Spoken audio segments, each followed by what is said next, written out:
నమస్కారం. City news తెలుగుకి స్వాగతం. నాటి వార్తా విశేషాలు. నేషనల్ 216 హైవే బాపట్ల రావటం, జిల్లా కేంద్రం కావటం బాపట్ల అభివృద్ధి వేగంగా పరిగెడుతుందని అనటంలో అతిశయోక్తి లేదని శ్రీ భ్రమర టౌన్షిప్ అధినేత గల్లా రామచంద్రరావు తెలిపారు.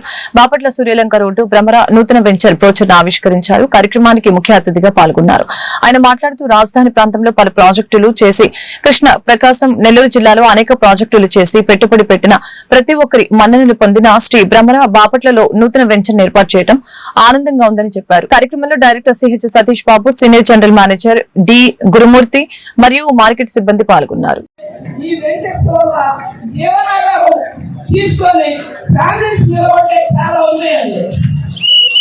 ఎంత అంటే ఏమీ లేనివాడు ఈరోజు కాదు కానీ ఇల్లు కానీ అన్ని నిలబెట్టుకొని చదువు చెప్తుంటే మాకు చాలా ఉన్నాయి సార్. ఇవన్నీ చేసుకుంటే చాలా బాగుంటుంది. ఈ కంపెనీతోటి మీరందరూ మాతో పాటు సహకరించి నడిచి అందరూ ఉపయోగించుకుంటారు. Thank you sir. రామచంద్రరావు గారి దగ్గర నుంచి నేర్చుకున్నట్లుగా ఆ స్థితికి ఈ రోజు మాట్లాడిన సోదరిమణి సంపూర్ణ గారు ఈ స్థితికి రావడానికి గల కారణమైనటువంటి రామచంద్ర గారి పట్ల విధేయతను మీ అందరి ముందు తెలియజేయటం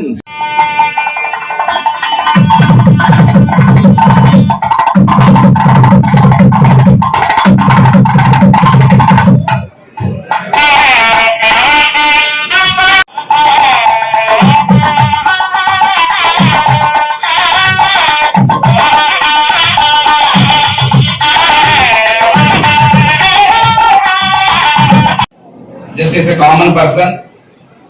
బట్ మిగతా వాళ్ళతో చేరడం వల్ల వారి దగ్గర చిన్న విషయాలు నేర్చుకుని తను కూడా వాళ్ళలాగా ఎదిగి శ్రీ భ్రమరాలో ఒదిగినటువంటి ఒక మనిషి తనే శ్రీ చంద్రశేఖర్ సతీష్ బాబు. భావదీయుడు నేనేనండి, వన్ ఆఫ్ ద డైరెక్టర్. అంతేకాకుండా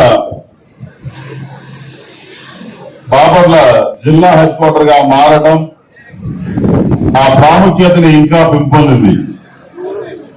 ఇవే కాకుండా నేషనల్ హైవే 216 ఒక అద్భుతమైన రోడ్డుగా మంచి ఇన్ఫ్రాస్ట్రక్చర్ గా ఈ ప్రాంతంలో రావడం చాలా భవిష్యత్తుని నిర్దేశిస్తా ఉంది. అద్భుతమైన భవిష్యత్తు నిర్దేశిస్తా ఉంది.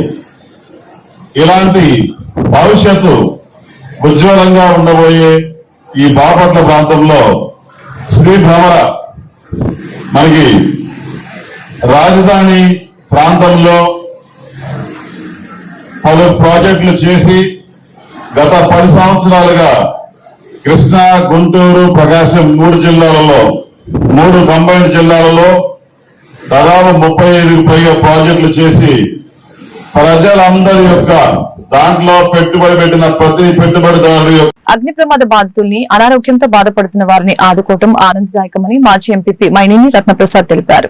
బాపట్ల జిల్లా వేమూరు నియోజకవర్గం అమృతలూరు మండల పరిధిలోని ఎంటూరు గ్రామానికి చెందిన తాళ్లపల్లి సీతారామయ్య, కూచిపూడి గ్రామానికి చెందిన చిలుమూరి వీరయ్యకు చెందిన నివాస గృహాలు విద్యుత్ షార్ట్ సర్క్యూట్ తో ఇటీవల దగ్ధమై బాధితులు నిస్సహాయ స్థితిలో మిగిలారు. ఈ క్రమంలో అమృతలూరుకు చెందిన గోళ్ల మాధవరావు జ్ఞాపకార్థంగా మైనేని రత్నప్రసాద్ మిత్ర బృందం ఆర్థిక సహకారంతో వారికి బియ్యం, వంట పాత్రలు, నిత్యావసర వస్తువులు, బట్టలు ఆదివారం రత్నప్రసాద్ నివాసంలో అందజేశారు.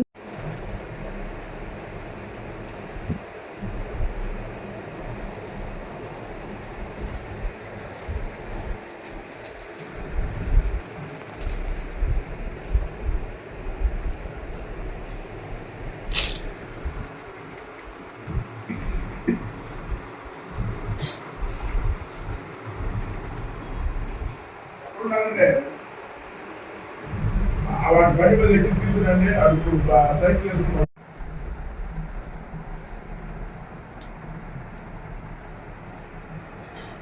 గాంధీనా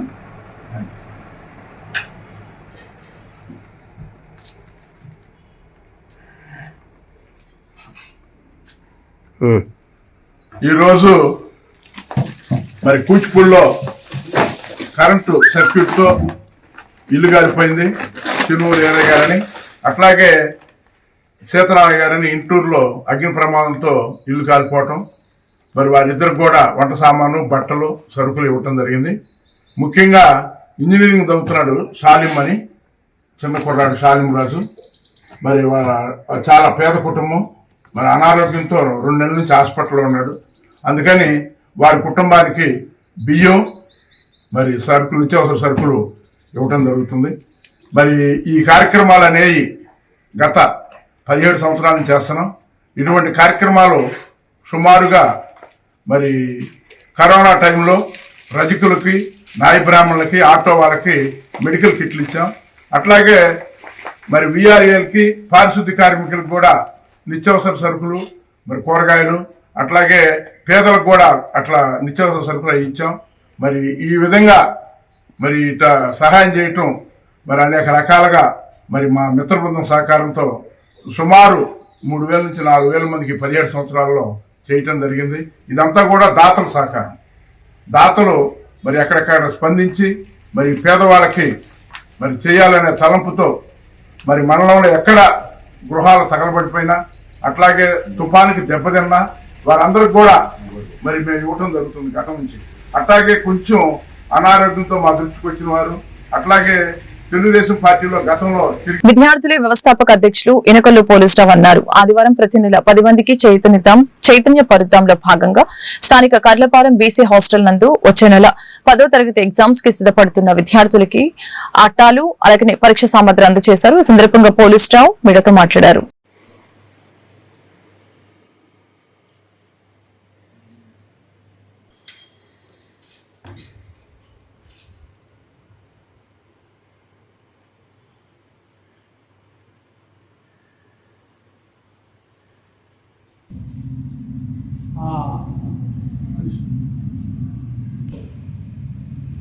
కరుణా జీవన్ మినిస్ట్రీస్ ద్వారా ఈ సంవత్సరం 10వ తరగతి ఎగ్జామ్స్ కి ప్రిపేర్ అవుతున్న, సిద్ధపడుతున్న విద్యార్థులకి, స్థానిక కర్లపాలెం బీసీ హాస్టల్ ఉన్న విద్యార్థులకి ఎగ్జామ్స్ ప్యాడ్ పంపిణీ చేస్తున్నాం. మరి ప్రతి నెల 10 మందికి చైతన్యపరుద్దాం. అందులో భాగంగానే ఈరోజు బీసీ హాస్టల్లో ఈ కార్యక్రమాన్ని చేపట్టాం. మరి విద్యార్థులకి చేయూతని ఇవ్వటం సంతోషకరము. విద్యార్థులే నిజమైన దేశ సంపద. అలాంటి విద్యని ప్రోత్సహించాలి. విద్య వలన జీవితాలలో మార్చబడతాయి. విద్యార్థులు కూడా గుర్తుపెట్టుకోవాల్సింది, మన జీవితాన్ని మార్చగలిగిన అద్భుతమైన శక్తి ఒక విద్యకే ఉన్నది, చదువుకే ఉన్నది. అందుకే మీరు కష్టపడి చదవాలి. మేము కూడా చిన్నప్పుడు మీకులాగా చిన్న గ్రామ స్థాయి నుంచి వచ్చాము, లేని కుటుంబాల నుంచి వచ్చాము, పేదరికం నుంచి వచ్చాము, కష్టపడి చదువుకున్నాము. ఒక ఉన్నత స్థాయికి సమాజంలో నేడు చక్కగా ఒక ఉన్నత స్థాయికి చేరగలిగింది, మమ్మల్ని చేర్చగలిగింది విద్య మాత్రమే, చదువు మాత్రమే. కాబట్టి అలాంటి చదువుని మీరు నిర్లక్ష్యపరచద్దు. మీరు కష్టపడి చదవండి. మీ జీవితాలు ఉన్నతమైన శిఖరాలు అధిరోహించాలి. ఒక దేశము అభివృద్ధి చెందడానికి కారణము ఆ దేశంలో ఉన్న విద్యార్థులు విద్య మీద ఆధారపడి ఉంది. కాబట్టి భారతదేశం యొక్క ఖ్యాతిని మనము ప్రపంచాన్ని సాధాలంటే విద్య వలనే సాధగలం దానిని. అలాంటి విద్యను అభ్యసిస్తూ బాల్య దశలో ఉన్న మీరు రేపు 10th క్లాస్ ఎగ్జామ్స్ కష్టపడి చదివి మంచి మార్కులు సంపాదించి ఒక ఉన్నతమైన కళాశాలలో చేరి ఆ తర్వాత కళాశాల విద్యను అభ్యసించి జీవితంలో ఉన్నత స్థాయికి వెళ్లాలని. మాచల నియోజకవర్గం వెల్దుర్తి మండలం వెల్దుర్తిలో మాచల శాసనసభ్యులు జూలకంటి బ్రహ్మానందరెడ్డి నివాసంలో మీడియా సమావేశం నిర్వహించిన ఎమ్మెల్సీ అభ్యర్థి ఆలపాటి రాజేంద్ర ప్రసాద్. ఈ సందర్భంగా ఆలపాటి మీడియాతో మాట్లాడారు.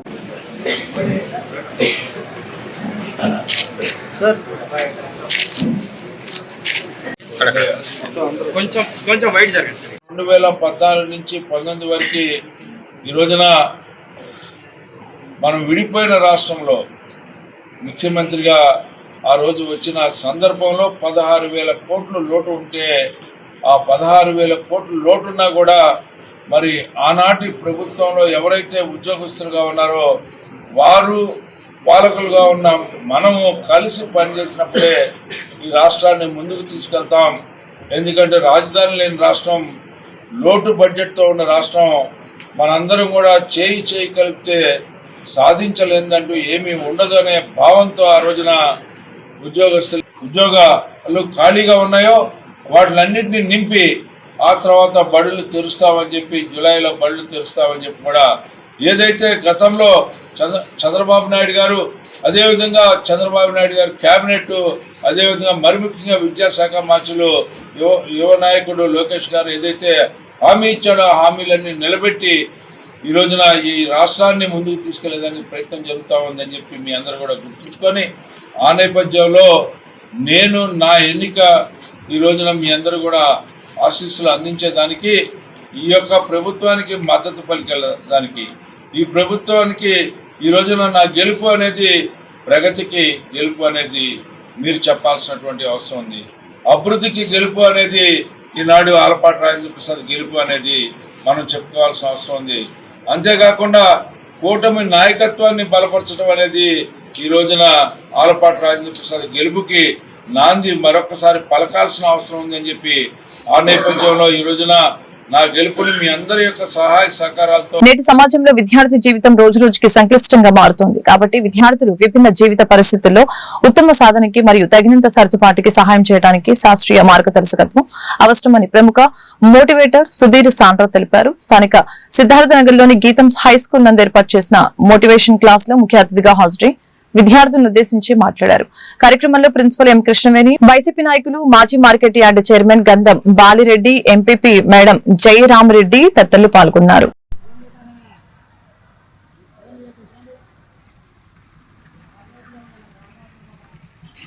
కానీ ఎలాగో వచ్చాయి కాబట్టి ఫ్యూ టిప్స్ నేను చెప్తాను, చెప్పచ్చా? అయితే ఇప్పుడు ఇంకో 20 days ఎగ్జామ్స్ ఉన్నాయి కాబట్టి దయచేసి మీ దరిద్రం బాగాలేకపోయినా ముందు జూన్ లో చదవకపోయినా పర్లేదు, ఇప్పుడు కనీసం 20 రోజులు చేయకపోతే ఏమవుతుందో నేను మొత్తం క్లాస్ చెప్తా. సీరియల్ అలా ఉండదు అట్లా.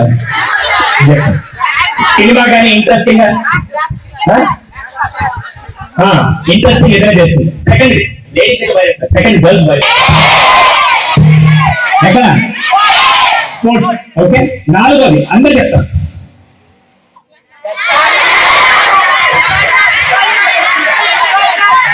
ఎక్స్ప్రెషన్ అండి.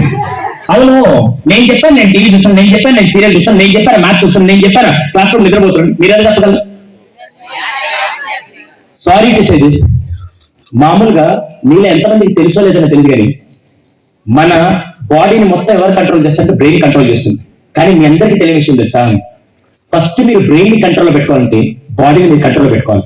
ఇంత కట్టించి గత 15-20 నిమిషాల నుంచి నేను మాట్లాడుతున్నంతసేపు నేను కావాలని నా చేతులు ఇలా కదిలిస్తున్నానా లేదా నా మైండ్ నా బాడీని కంట్రోల్ చేస్తున్నా? అంటే కదా కావాలని చూడండి, బయట ఫోన్ లో మాట్లాడినప్పుడు ఎలా ఎక్కడ అంటే నేను ఆ బస్ స్టాండ్ లో వచ్చే అంటాడు, అవతల కనపడతా వచ్చాయని. బికాస్ ఎవరు కంట్రోల్ చేస్తున్నారు మనల్ని? మనం ఎవరి కంట్రోల్ ఏంటో. రాష్ట్ర వ్యాప్తంగా కూటమి అభ్యర్థులకి బ్రాహ్మణులు మద్దతు ఇస్తున్నట్లు ఆంధ్రప్రదేశ్ బ్రాహ్మణ సేవా సంఘం సమైక్య రాష్ట్ర ప్రధాన కార్యదర్శి కోనూరు సతీష్ శర్మ వినుకొండలో జరిగిన విలేకరుల సమావేశంలో పేర్కొన్నారు. గుంటూరు కృష్ణా జిల్లాల ఎమ్మెల్సీ అభ్యర్థి అయిన ఆలపాటి రాజేంద్ర ప్రసాద్ సమస్యని పరిష్కరించడంలోనే ముందుంటారని తెలిపారు. ఈ సమావేశంలో రాష్ట్ర పురోహిత విభాగం ఉపాధ్యక్షులు డాక్టర్ ఎడవల్లి శ్రీనివాస శర్మ, రాష్ట్ర అర్చక విభాగం ఉపాధ్యక్షులు నారాయణ రామ్మోహనాచార్యులు తదితరులు పాల్గొన్నారు. ఫిబ్రవరి 27వ తారీఖున పట్టభద్రుల ఎమ్మెల్సీ ఎన్నికలు జరగబోతూ ఉన్నాయి. మరి ఉమ్మడి కృష్ణా గుంటూరు జిల్లాల ఎన్డీఏ కూటమి పట్టభద్రుల ఎమ్మెల్సీ అభ్యర్థిగా ఒక విద్యావేత్త, అలానే ఈ రెండు జిల్లాల్లో ఉమ్మడి జిల్లాల్లోనూ అటు పార్టీ కార్యకర్తలకు ఇటు విద్యావేత్తలకు ఉపాధ్యాయులకు అందరికీ కూడా మంచి స్నేహిత భావం ఉన్నటువంటి వ్యక్తిగా, మాజీ మంత్రివర్యులుగా ఏదైతే ఎన్ఆర్ఐ విద్యా సమస్యల కరెస్పాండెంట్ సెక్రటరీగా విధులు నిర్వర్తిస్తున్నటువంటి గౌరవనీయులు ఆలపాటి రాజేంద్ర ప్రసాద్ గారు పట్టభద్రుల ఎమ్మెల్సీ స్థానానికి పోటీ చేశారు.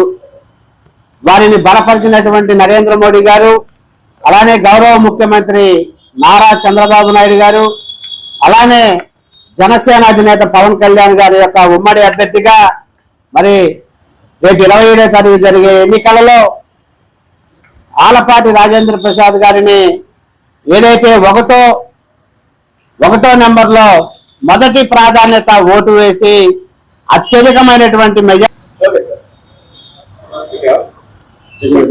ఈరోజు ఆంధ్రప్రదేశ్ బ్రాహ్మణ సేవా సంఘ సమాఖ్య పురోహిత అర్చక పురోహిత విభాగ రాష్ట్ర ఉపాధ్యక్షులుగా మా యొక్క ఆంధ్రప్రదేశ్ బ్రాహ్మణ సేవా సంఘ సమాఖ్య వారి నిర్ణయం మేరకు మన గుంటూరు కృష్ణా జిల్లాల శాసన మండలి పట్టభద్రుల నియోజకవర్గ అభ్యర్థిగా పోటీ చేస్తున్నటువంటి కూటమి అభ్యర్థి అయినటువంటి శ్రీ ఆలపాటి రాజా గారికి మా బ్రాహ్మణ సమాజ వర్గం తరఫున ఆంధ్రప్రదేశ్ బ్రాహ్మణ సేవా సంఘం తరఫున అందరూ కూడా ఓటు వేసి వారికి మొదటి ప్రాధాన్యత ఓటు వేసి గెలిపించేందుకు సిద్ధంగా ఉన్నారని సభాముఖంగా తెలియజేస్తున్నాం. అలాగే బ్రాహ్మణ జాతి పెద్దలందరూ కూడా ఆలోచించాలి.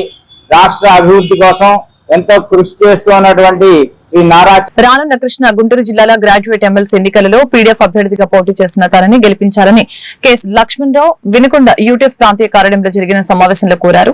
తాను ఎన్నికైతే ఉద్యోగ ఉపాధ్యాయ కార్మిక అంగన్వాడీ ఆశా వర్కర్ల నిరుద్యోగ సమస్యల చట్టసభలో వినిపించి వారి సమస్యల పరిష్కారం కోసం కృషి చేస్తామని ఈ సందర్భంగా హామీ ఇచ్చారు. గ్రాడ్యుయేట్ ఎమ్మెల్సీ ఎన్నికల్లో ప్రజా సంఘాలు, ఉద్యోగ ఉపాధ్యాయ కార్మిక సంఘాలు, నిరుద్యోగ సంఘాలు బలపరిచిన పీడీఎఫ్ ప్రోగ్రెసివ్ డెమోక్రటిక్ ఫ్రంట్ అభ్యర్థిగా పోటీ చేస్తున్నాను. ఈ 2 జిల్లాల్లో ఉన్న గ్రాడ్యుయేట్ ఓటర్లు అందరూ కూడా తమ తొలి ప్రాధాన్యత ఓటు నాకు వేయవలసిందిగా మీడియా మిత్రుల ద్వారా కోరుతా ఉన్నారు. 2007లో శాసన మండలి ఉమ్మడి రాష్ట్రంలో తిరిగి పునరుద్ధరించిన తరువాత ఆనాడు గ్రాడ్యుయేట్ టీచర్ ఎమ్మెల్సీలుగా 7 మందిని గెలుపొందాం. మేము 7 కూడా పీడీఎఫ్ ప్రోగ్రెసివ్ డెమోక్రటిక్ ఫ్రంట్ ని ఏర్పాటు చేసుకున్నాం. గత 18 సంవత్సరాలుగా పీడీఎఫ్ తరఫున 14 మంది ఎమ్మెల్సీలుగా ఎన్నిక కావడం జరిగింది. ఈ 18 ఏళ్లుగా కూడా ఉద్యోగులు, ఉపాధ్యాయులు, పెన్షనర్లు, కార్మికులు, నిరుద్యోగులు, మహిళలు, కౌలు రైతులు, రైతాంగం, అంగన్వాడీలు, ఆశాలు ఇలా ఎవరి సమస్యలు ఉన్నప్పటికీ కూడా శాసన మండలిని వేదికగా చేసుకుని వాటిని ప్రస్తావన చేశాం. వాయిదా తీర్మానాల ద్వారా లేవనెత్తాం. అదేవిధంగా మేము బయట ఆ సంఘాలు చేసే ఉద్యమాలన్నిటి కూడా సంపూర్ణ మద్దతు ఇచ్చి రాజ్యాంగ విలువల్ని కాపాడటానికి కూడా కృషి చేశాం. ఈ సందర్భంగా ఇప్పుడు ఎన్నిక జరుగుతుంది 27న. ఈ ఎన్నికలకు సంబంధించి 1 గ్రాడ్యుయేట్ టీచర్ ఎమ్మెల్సీలు రాజ్యాంగ నిర్మాతలు ఒక ప్రత్యేక ప్రయోజనం కోసం పెట్టారు. ఇక్కడి నుండి ఉపాధ్యాయ సంఘాలకు చెందిన వాళ్ళు, వివిధ కార్మిక సంఘాలకు చెందిన వాళ్ళు ఎన్నిక కావటం ఒక సాంప్రదాయంగా వస్తుంది. కానీ ఇప్పుడు అధికార పార్టీలే మరి ఎన్నికల్లోకి చొచ్చుకు రావడం అనేది ఈరోజు జరుగుతున్నటువంటి ప్రక్రియ మనం చూస్తా ఉన్నాం. ముఖ్యంగా ఈరోజు 2-3 అంశాలు ప్రస్తావన చేయదలుచుకున్నారు. ఉద్యోగులు, ఉపాధ్యాయులు, పెన్షనర్లకు సంబంధించి అనేక అంశాల్లో వాళ్ళు నష్టపోయారు. ముఖ్యంగా 11వ వేతన సంఘం సిఫార్సులు సక్రమంగా అమలు జరగలేదు. 2023 నాటికి నియమించాల్సిన 12వ వేతన సంఘాన్ని ఇంతవరకు నియమించలేదు, బకాయిలు చెల్లించలేదు. ఇలాంటి అంశాలు ప్రస్తావన చేయాల్సినటువంటి అవసరం ఉంది. అలాగే నిరుద్యోగులకు సంబంధించి జాబ్ క్యాలెండర్ ని ప్రకటించలేదు.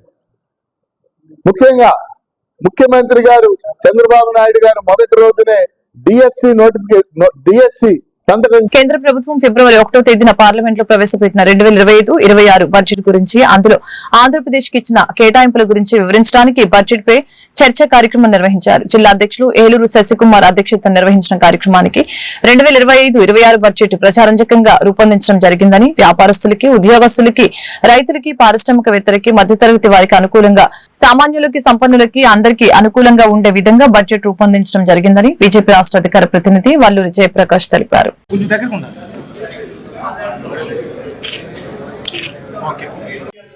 ఆలోచన 2047 నాటికి వికసిత భారత లక్ష్యంగా ఏదైతే ఒక లక్ష్యాన్ని పెట్టుకొని ప్రపంచంలోనే భారతదేశం ఒక అగ్రగామి దేశంగా అభివృద్ధి చెందాలి అంటే దానికి కావాలి మంచి చదువుతోటి, ఉన్నతమైన చదువుతోటి కనుక అక్కడికి వెళ్ళగలిగినట్లయితే వారికి ఉద్యోగ ఉపాధి కల్పించే అవకాశం ఉంటుంది.